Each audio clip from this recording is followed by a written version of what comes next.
When he was 6, Japanese boy Tsuruhiko Kyuchi went wading in the Chikuma River with his 2 sisters. A boulder suddenly broke loose from the hillside. Someone behind him shouted, "Watch out!" Instinctively, he shoved his sister aside. Both children escaped, but when he turned around, no one was there. Many years later, after a near-death experience during a severe illness, Kyuchi claimed that his consciousness had returned to that childhood afternoon. Seeing the boulder fall once more, he cried out, "Watch out!" Only then, he said, did he understand. The warning he heard at 6 had come from his future self.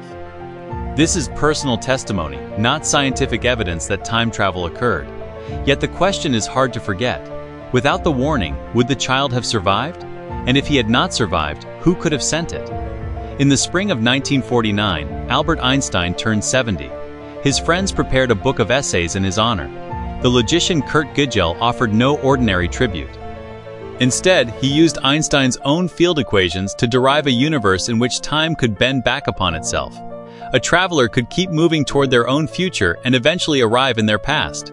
If you could meet your younger self, what would you say? Do not take that job. Answer that call. Do not let that person leave. But if you changed the event that made you return, why would you ever make the journey? An equation had reached a question nearly everyone has felt.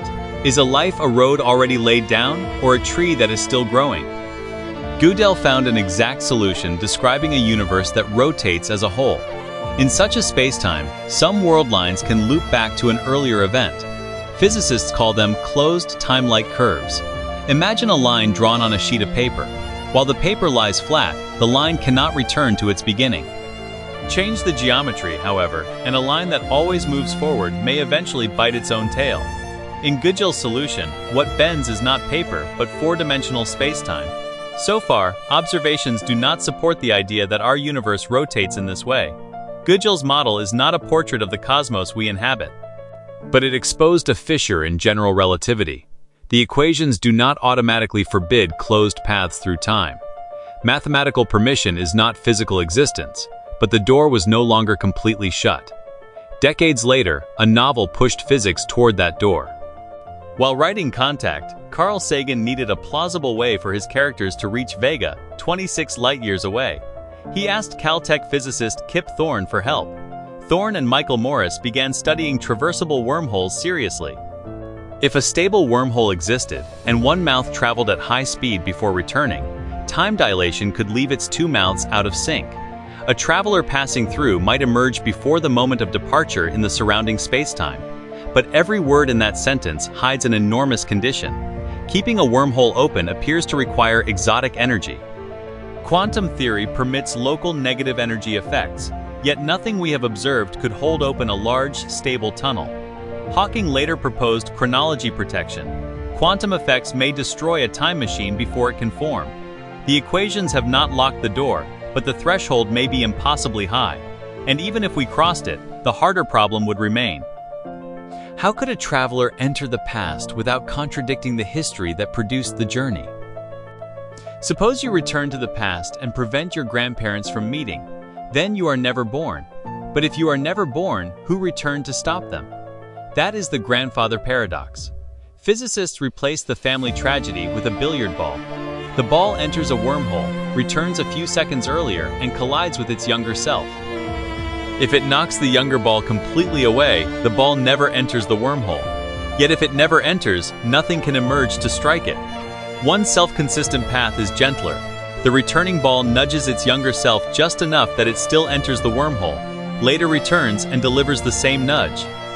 Self-consistency means that past and future must close into one story without canceling each other. It does not mean that an unseen author made every decision for us.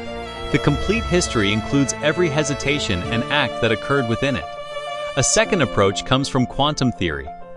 In 2014, a University of Queensland team used photons to simulate how information behaves in a model containing a closed time-like curve.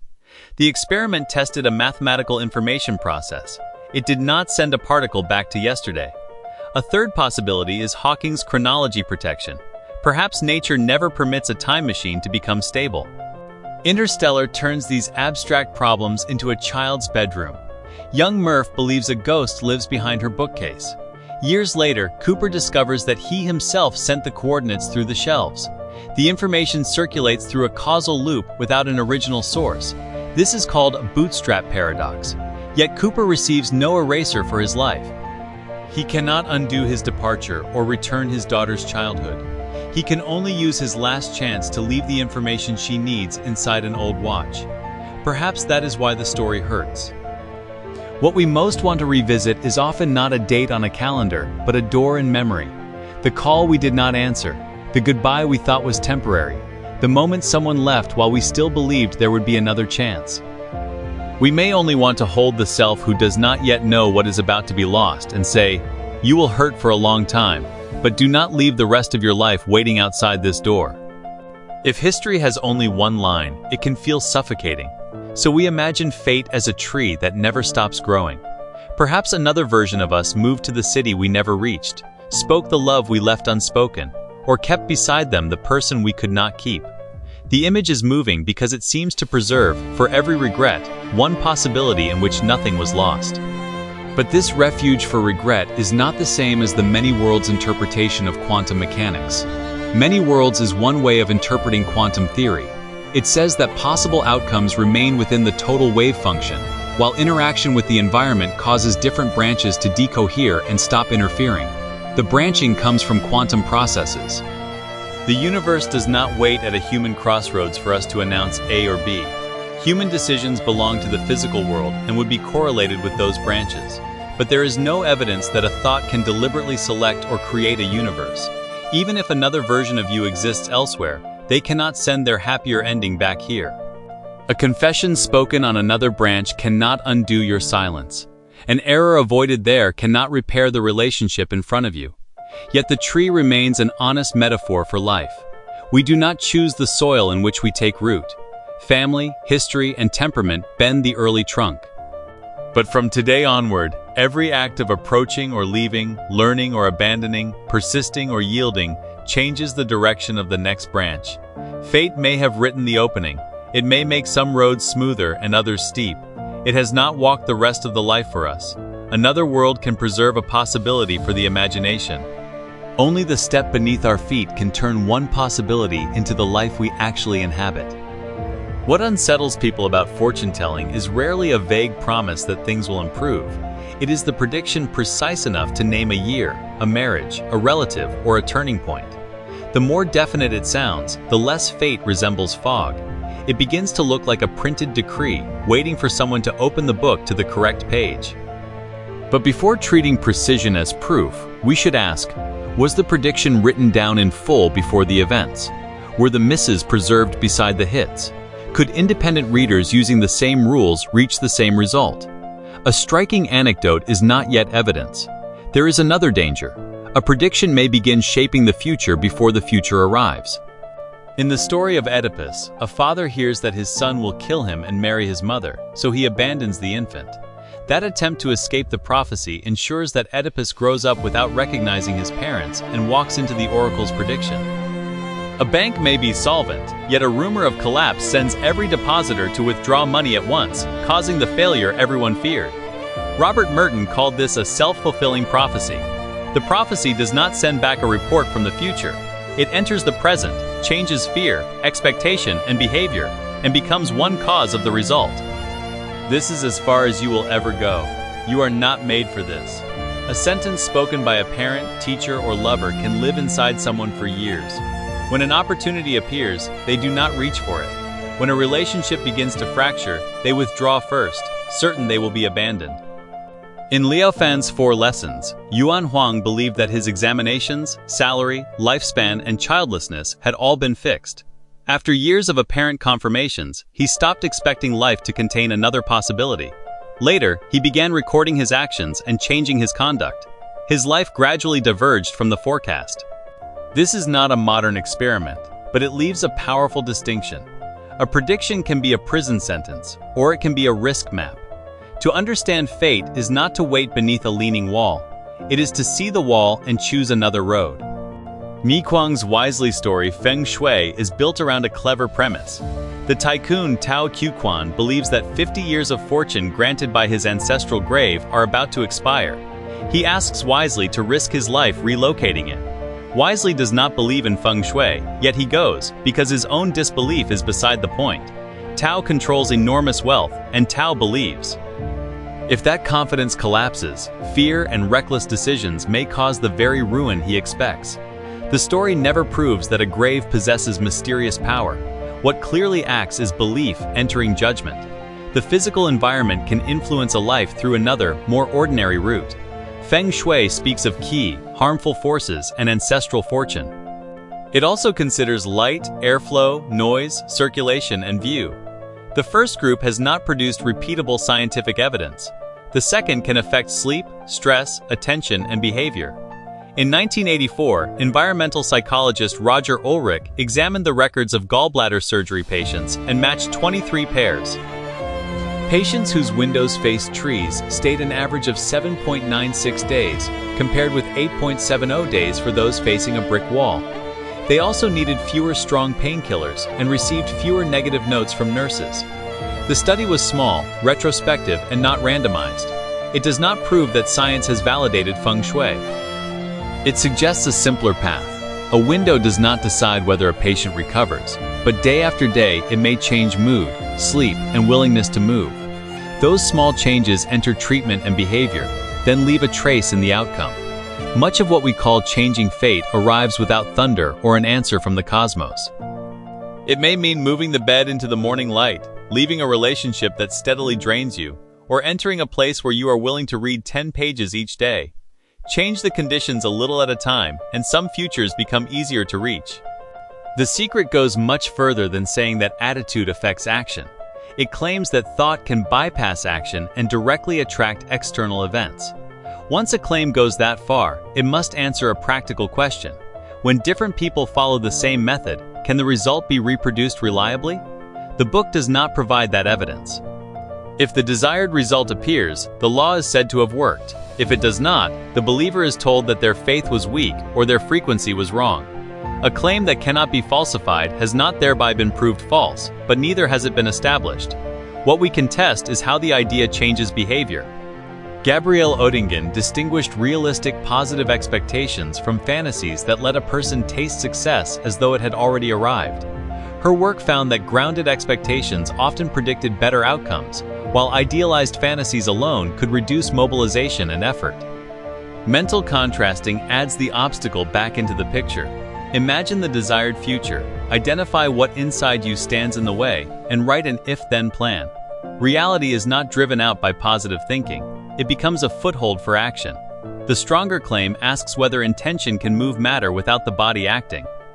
Princeton's Peer Laboratory spent 28 years testing whether people could influence random number generators through intention alone. It reported tiny deviations, but later reviews found unstable results and publication bias capable of explaining the pattern. The careful conclusion is not that science has proved intention can never act at a distance. It is that stable, repeatable, and convincing evidence has not emerged. Thought changes the ordinary world constantly. A decision moves an arm. A sentence reaches another person. A belief directs attention, and repeated action reshapes a body, a relationship, or a circumstance. But these pathways are not the same as a mind reaching across space to push matter. Keeping the distinction does not make life less meaningful. It shows where our real power actually enters the world. One workout changes the body. One page of notes preserves a memory. One apology may rescue a relationship. A small deposit may catch you when trouble comes. In that sense, the person who saves you may indeed be you. Time does not have to run backward. The quiet things we do today, unnoticed and apparently unrewarded, can become handrails installed in advance for the person we will become. The reverse is also true. Many difficulties in the present were left by an earlier self who had less information, less strength, or fewer choices. Understanding that does not require turning the former self into an enemy. Maturity may mean taking hold of the burdens our past self left behind, deciding which must be repaid and which can be released, and refusing to pass the same weight onto the future. This is also where we must return to the story of Tsuruhiko Kyuchi. His account remains first-person testimony. Available evidence does not establish that consciousness left the body or traveled through time. Near-death experience is a legitimate research subject, and some studies have recorded memories or organized brain activity during resuscitation. But subjective experience, brain activity, and externally verified time travel are three different things. We do not need to declare the experience meaningless. We also cannot ask it to cross the boundary of evidence. A story can provoke a real philosophical question without becoming proof, and the question it leaves us is close to every life. What can the person you are today leave for the person you will become? Perhaps the future self who returns to save us is built quietly, through sleep, learning, savings, courage, friendship, and the decision not to abandon ourselves again. Yet action cannot guarantee a result. At this point, a wish and a vow begin to separate. A wish asks the world to deliver a result. A vow asks the self to keep moving in a direction. An order has an address and a delivery date. When the result is late, each passing day feels like a debt. A vow is more like a compass. It cannot promise when we will arrive. It tells us where the next step points. This is where an old Chinese saying reveals two faces. What is yours will come, what is not, do not force. After someone has done all they can, those words can be merciful. Outcomes depend on many conditions, and every loss need not mean, I was not good enough. But spoken before action begins, do not force becomes a door closed in advance. It turns today's probability into tomorrow's verdict. That is why the order of another saying matters. Do all that is humanly possible, then accept what lies beyond your control. Before acting, do not use fate to cancel effort. After doing your part, do not use the outcome to keep punishing yourself. When Xuanzang crossed the Mohian Desert on his journey west, he went for days without water and nearly died. His biography records the severity of his resolve. I would rather die traveling west than return east alive. This was not a prophecy of success. It was a choice of direction. Xuanzang did not know whether he would arrive. He knew only that while one more step remained possible, he would take it westward. A vow is strongest not when it guarantees an outcome, but when the outcome remains unknown and a person has already decided how to walk. Nor is a vow noble merely because it demands sacrifice. If it destroys health, exhausts a family, or silences judgment, it has become self-erasure. Its deeper value is a sense of purpose that does not depend entirely on applause. Even if the destination changes, a person can still know why they rose today. A sense of mission joins scattered days into a road. Draw a person's past, present, and future together on a space-time diagram, and one thought appears at once. If the ending is already there, what is the point of trying? The question bundles the block universe and fatalism into one idea, although they answer different questions. The block universe is a picture of how time may exist. Fatalism says that whatever you do, the same result will occur. A book can contain a character's whole life, but the book's completeness is not the cause of the character's actions. From inside the story, no one sees the next page. They must gather information, weigh risks, and bear consequences.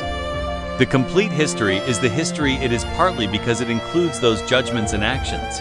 A description can be complete without making action irrelevant. Freedom does not have to mean being untouched by every cause. A decision with no connection to character, memory, responsibility, or love would look more like a random throw of dice. It would not necessarily belong to you more deeply. A more workable freedom is the ability to see which forces are moving us, revise some of them through reflection, and let our actions increasingly express values we recognize as our own. Yet action still cannot guarantee a result. Does that mean only the result can judge a life? If we look only at the final state, death places every name inside the same full stop. No near-death experience is needed to tell us that measuring a life by what it possessed and measuring it by what it experienced, protected, and gave are different rulers. Wealth, position, and power can be genuine achievements, but they answer only one question: what did this person have? To ask who lived this life, we may need to ask whom they loved, what they refused to betray, and who felt less alone because they were here. James Carse distinguishes finite games, played to win and end, from infinite games, played so that play can continue. A life contains many finite games. Their outcomes matter. But no single scoreboard should take possession of the whole life. Yunmen said it more briefly: every day is a good day. Not every day is pleasant. The point is that today need not become mere waste material for tomorrow. We can now return to the question at the beginning. Changing fate has 3 levels. The first is rewriting facts that have already occurred. The second is changing the probabilities of events that have not yet happened. The third is changing the self that makes choices and is gradually shaped by them. Within the limits of current physics and reliable evidence, the first is beyond us. Almost every ordinary act of changing a life occurs in the other 2. Most people do not want to change fate because they dream of returning to yesterday. They want to change it because they are dissatisfied with today. Some no longer want to be chased by debt. Some need to leave a suffocating relationship. Some are weary of a career whose ending can already be seen. Others simply want their family to be safe and their future self to live with more freedom and dignity. Change an environment, learn a skill, leave a relationship, build a habit, apologize to someone. None of these actions erases yesterday. They can stop yesterday from deciding the whole of tomorrow. Another change is slower and deeper. Each choice not only carries you toward an outcome, it quietly shapes the person you are becoming. One act of courage will not transform a life overnight, and one retreat will not destroy it, but each leaves a tendency. Over time, tendencies become habits, habits become character, and character changes what you are able to see at the next crossroads. Real freedom may not mean standing outside every possibility and selecting a universe at will. It may be the ability, while living inside constraint, to become the next cause, to stop handing the steering wheel to fear, prophecy, and conclusions other people wrote for you. Physics may someday tell us whether the universe is more like one complete curve through space-time or a quantum picture that continually branches. Whatever form the universe ultimately takes, how to live today remains a question that those of us with only one life must answer for ourselves. This life can be written only once. An old page cannot be erased, but it need not become the only theme of the book. Fate may have written only the most probable road. The question you can still ask yourself is this: in this one life, will you step into another possibility?